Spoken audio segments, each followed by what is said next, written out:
Hey guys, welcome back to the Broken Up channel, and more importantly, welcome back to the cabin. Alright, so I haven't narrated these in a while, generally because, I don't know, sometimes I can't decide what's better or worse, but here we're looking at concrete work, and I thought it would actually help to explain what's kind of going on at the cabin. So, first off, I'm a little behind on videos, but you can see on this one, stuff is still green. So this was the end of summer, actually technically starting into the fall, but as you guys know, it's been a warmer year than usual. So while I'm starting this, I was actually trying to beat the weather back to concrete work, because as we know, it's got to be done at a certain temperature to cure right. So I don't have too much to work with, no surprise. I got my concrete, I got my bucket, and my power tools. And I never really mentioned this in videos, but my power tools are, they're nothing fancy. So I don't have a single sponsor, right? I'm not that kind of channel. So I'm using Porter Cable power tools that, to be honest, I've had forever. Some of these have been replaced because they burnt out. So it's a mix of old ones and new ones. I think this is the original, actually, the original cordless drill, but the saw I had, for example, is burnt out because I've used it quite a bit. So anyway, I'm mixing up some concrete, and the best tools or the worst tools, whatever, these have treated me very well. So I have nothing good things to say about Porter Cable, because these tools are going to rebuild this cabin. So I'm starting off on this wall, and this wall I wanted to explain, by the way, because it's a bit of it's a bit of an anomaly to me. You can see, if you look by the bucket, right, you can see the front part has stayed, but nearest to the door has stayed intact. The part nearest to the car has also stayed intact, but the middle has actually pushed out. I don't know why it would have disconnected like that. I also don't know how they built it. Perhaps they built it not layered like brick and something like this happened. So before the winter comes, I was debating what to do with this. Now, they had this thing all covered in roofing tar, which wasn't enough to really keep the water out, right? So the roofing tar, over time, the sun keeps beating on it, and it just gets cracked, it gets dried out, and then water gets in there. Again, how it started pushing out from the foundation in such a shift like that, it just has to be moisture getting under there. Now, this soil is very clay based, so if it absorbs water, it expands, and then if it freezes, you run into other issues. Anyway, for the moment, I'm going to keep saying better or worse, I am just shoring it up with concrete before the winter. So what really needs to happen, most likely, is this wall needs to, I guess I would get in there with some type of pry bar and start to tear it down. Now, there's risk in that, right? Because some of the dirt will start to collapse if I do that. But what I thought would be the best idea long term would be to pry it out, salvage what's good kind of, and then rebuild it up. Maybe, again, I had even debated maybe it sunk down at some point or something, and that's why it shifted out. For the meantime, and mainly just for the winter, I am covering up the crack with concrete, which I'm going to have to jackhammer back out of there, and I'm not looking forward to that. But I couldn't really think of a better solution for the time being besides throwing a tarp over it.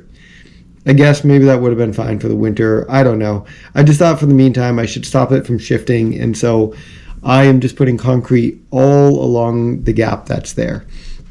There's gaps. There's one gap going up and down where it broke, kind of separated and came out, and then there's one gap between the foundation floor and what it was in the wall itself.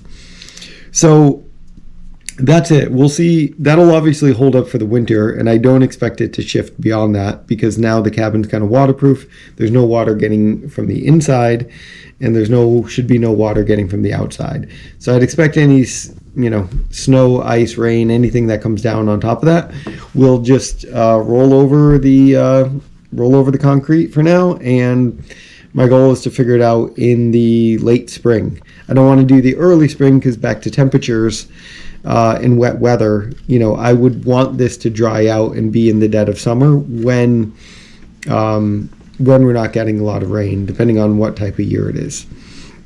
So anyway, I hope that makes sense if you're wondering like what's going on with that wall and why are we doing it that way. There's some other small cracks as I kind of work my way up, right? And I've sped up this section of the video because I don't think any of you guys want to watch me do 3 hours worth of concrete work. So I sped up this section of the video, but as I work my way kind of up past the large crack, there are two more cracks. These are not actual whole shifts away from the floor, but these are just cracks that kind of run down, and I was afraid about water getting in those two and making it worse and splitting apart. So as I start to go up, I really I figured why I'm there, I might as well patch what I could.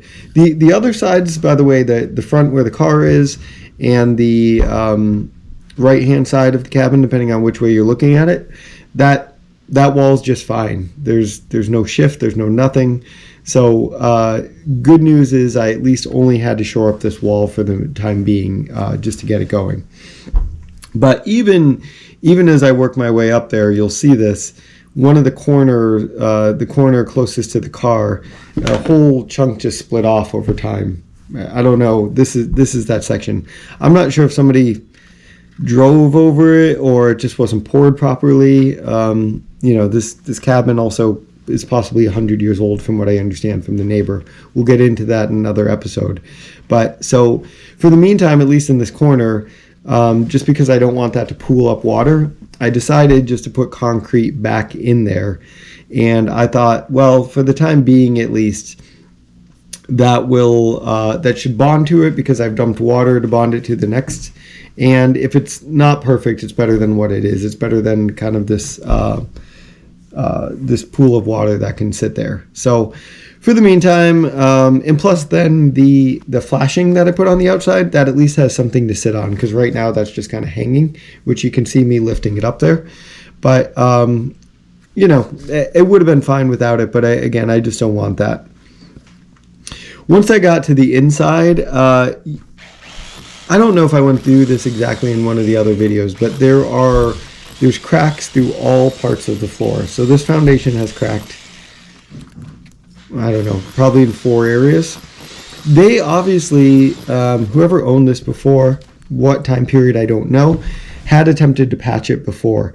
Now to me, it doesn't look like most of the patching is in the crack.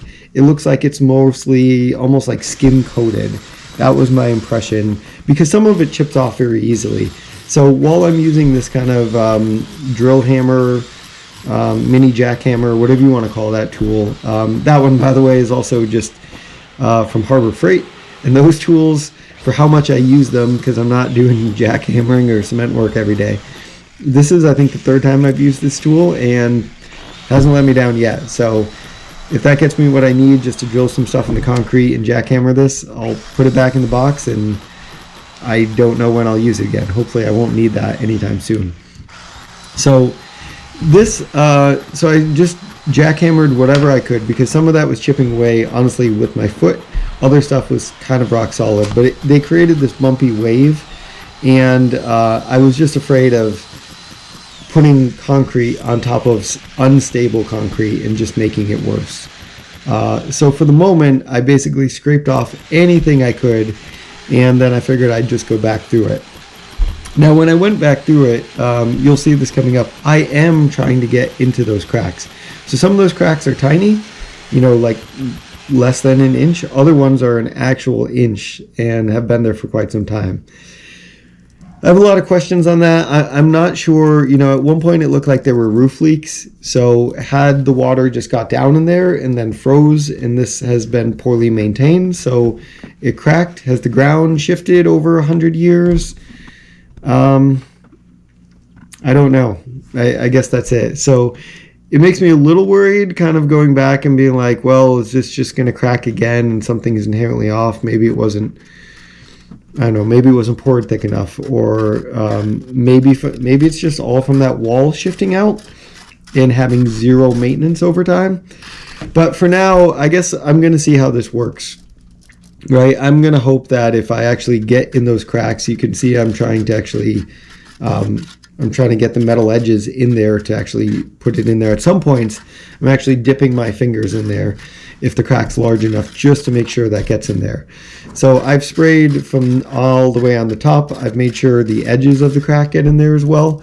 And I'm trying to get as much concrete in there as I possibly can. There's one other, I haven't really covered this in another video, but the other potential water situation is on the outside, the overhangs of the roof. I'm sure there's a better word for that, but the wall comes up. The overhang of the roof, where normally you'd kind of see it hang off like that, it is very, very thin. They basically covered, I'm going to have to measure it next time. I don't know if it's, I don't even know if it's honestly like 6 inches. Doesn't even feel right. They basically put the roof line kind of very close to the wall line.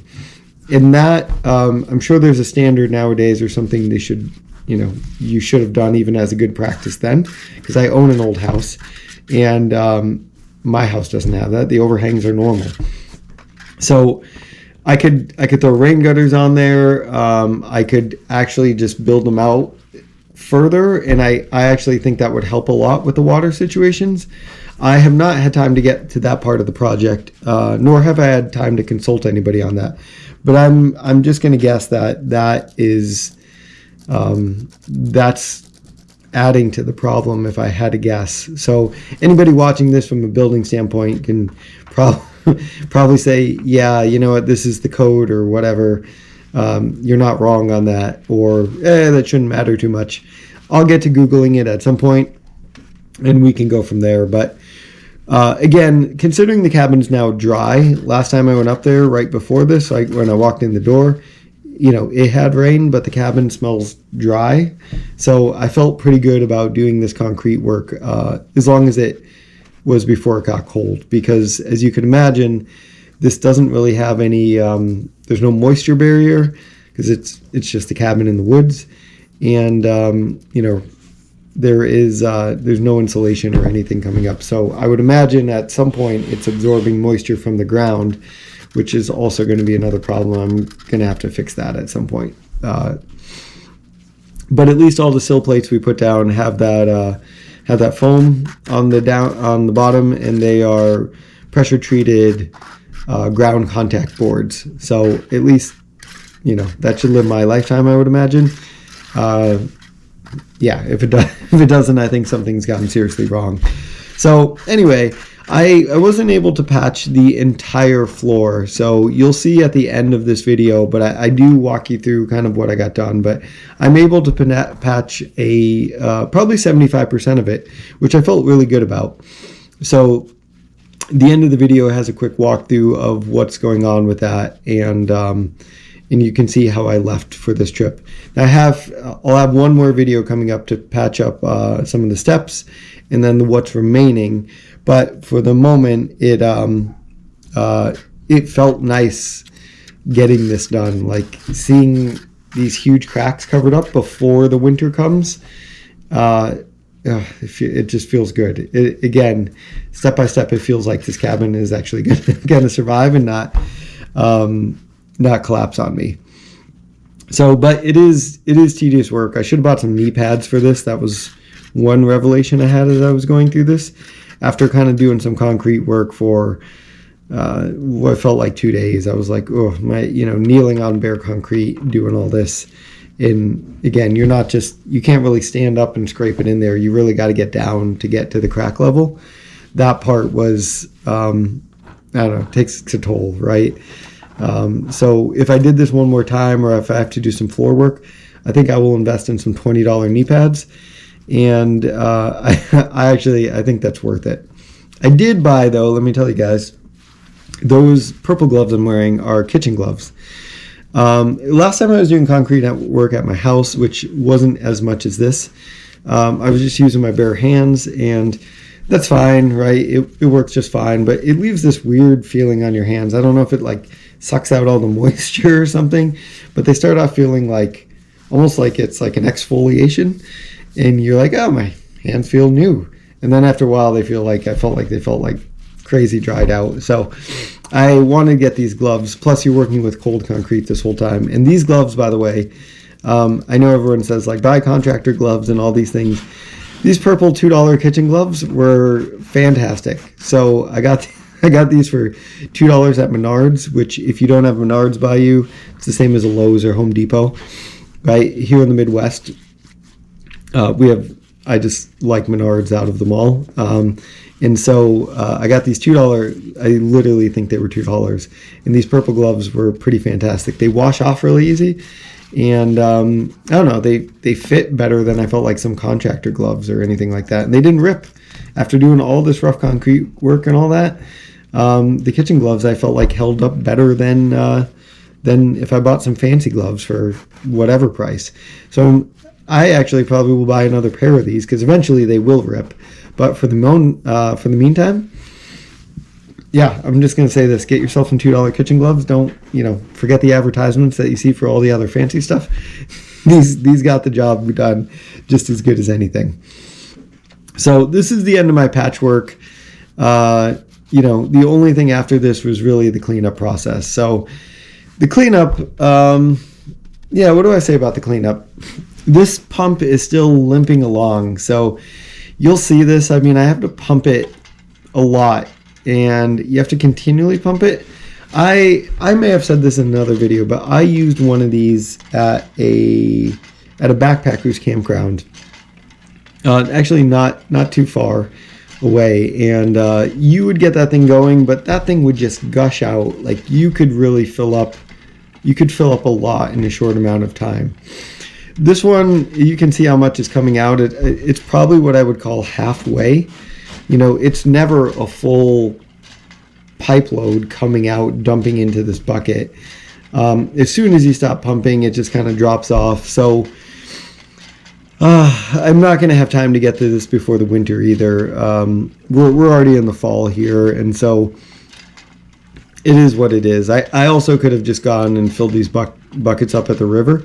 But I thought, well, I got this here. It'll be easier. Because carrying around buckets of water, buckets around concrete, as you know, it kind of sucks, especially if you're hiking them up a hill from the river, which is what I would have to be doing. I did do one bucket of water, and it's slow going. It's a fairly large hill to get down there. So, at the moment, I just thought it'd be easier to use this, but I really look forward to getting this water pump fixed because it would just make life a lot easier. So if this were drinkable, it's good for washing, but if it were drinkable fast, I'd be in a much better spot. But maybe the answer is also just getting this to be an electric pump, right? This is nice. When they obviously built the cabin, they did not have electricity. You could tell the electrical lines there are new. So when they built this, they wouldn't have had that. So now that I have that, maybe I can. I'm thinking I could just pull this out and get some electric pump set up on there, and then hopefully I just have running water all the time because this always has water in it. That's the nice part. I'll say right now there's always water. It's just slow going. That's all. So. Anyway, I got everything cleaned off there, and I got the buckets clean, the tools cleaned, and it got the job done for now. And so I'm just dumping it there. And for now, I think I'll just that's kind of wraps up the video. But I do have to come back. You'll see at the end, I'll have to come back for one more part of the concrete, but you'll see it was a success. So I'll let you guys. I'll let you guys get on to the end. And as always, I say it all the time, appreciate you watching, but here's the summary at the end of it. Hey guys, packing up camp. Leave the stove here. Got these cracks. That one's not too bad, but got these cleared up. Hopefully they'll be dry by the time we get back. Go all the way back here, and then we didn't get to finish all of this, but these as well. So try to get it deep in there at least so it will stick, and then I'll show you guys how the outside came out. It looked better yesterday, but it looks waterproof today. So Okay, so I had that on there. It was still like a gap in between there, and I just felt like water was going to get in there. So I've added that there. There was another gap there, some gaps down there, and I'm going to leave that so that bends. So I would hope this would stop moving now that the water gets in there, and water should stop getting in there. Yeah, I think that's where we're at. So I didn't get to do anything with the outside, but it was a short trip this time. Anyway, yeah, I think we're good. So thank you guys again for watching, and still got to burn that big pile down there. It's a gorgeous day too. It's kind of tempting, but it's also windy, so that's not always the best day. But okay, all right, thank you guys for watching. It's stage 2 is coming along.